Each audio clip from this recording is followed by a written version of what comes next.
I'm Roy Lucas. I want to just take a few moments to explain to you the 7 backgrounds for effective biblical interpretation. First of all is the author's background. Without knowing something about the author's background, we just don't understand some things. For example, Paul's accused of stirring trouble and intending to put believers into prison according to Acts 9:21. What do we know about Paul's background to help us with that accusation? Well, Acts 9 verses 1 and 2 relate earlier in Paul's pre-conversion life that he threatened Christians with murder, and he had obtained permission from the high priest to arrest any Jews that professed Christ. From the Old Testament, we know Jonah fled to God's call to preach to the Ninevites. Now, what did Jonah know about Nineveh that we might not know? Well, first of all, Jonah 1:2 says that it was a great city and its wickedness had caught God's attention. Jonah knew the horrible atrocities that the Ninevites or the Assyrians had put upon their enemies, such as slaughtering whole towns and decapitating the leaders of those towns as an act of intimidation. The second is the reader's background. The reader's background is our second category. And we need to know as much about the relationship between the author and the initial readers. You read Galatians and you have a sense that something's just not right between Paul and these Galatian believers. You can catch something of the same sense in 2 Corinthians. Yet you read 1 and 2 Timothy and Titus, you find more embracing tones in those books. So what difference occurs when you consider Jonah, what he knew about the Ninevites, and what he knew about God's grace and mercy? Do you think Jonah feared that God might actually show mercy to his enemies? Did God disappoint Jonah? Of course not. Thirdly, the political background.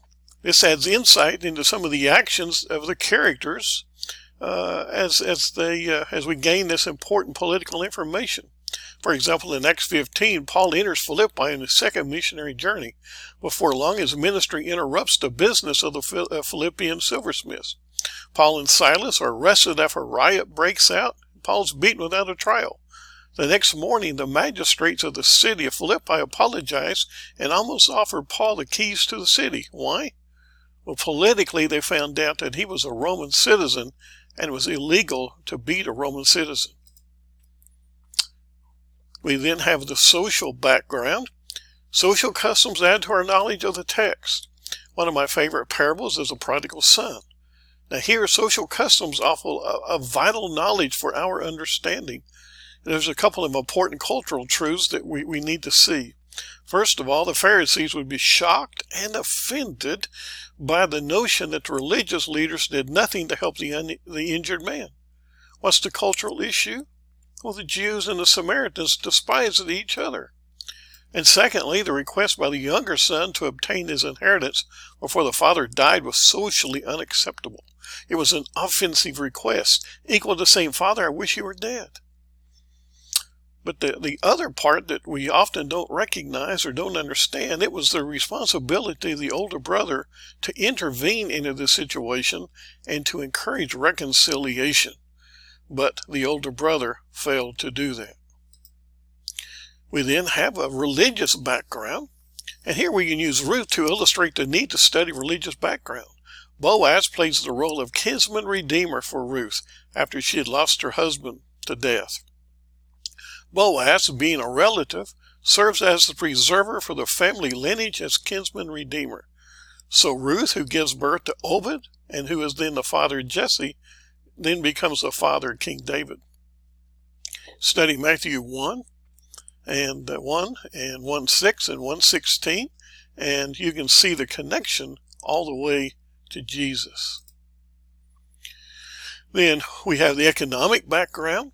Now this is important. It's our 6th area, and we can refer back to Paul's second missionary journey to Philippi, where he encountered a slave girl filled with the Spirit who's able to predict the future. She just pesters Paul and Silas until Paul commands the demon to leave her.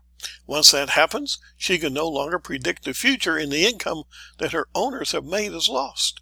They take Paul and Silas before the authorities in the marketplace. The pair are arrested and beaten. And so you know what happens after that. The geographical background is extremely important. It's our 7th one. And as we can refer again to the Good Samaritan, we notice that there's geographical references that of the man leaving Jerusalem and heading towards Jericho. Now Luke 10:30 states a man was going down to Jericho. The distance is about 20 miles through very rugged terrain. There's also a lot of places for robbers to hide. Now, Jerusalem's altitude around the Mount of Olives is between 2,500 and 2,600 feet above sea level. Jericho sits at about 800 feet below sea level. So you actually have a going down to the city of Jericho from Jerusalem. Being aware of this aids our interpretation of the story. Thank you, and God bless you.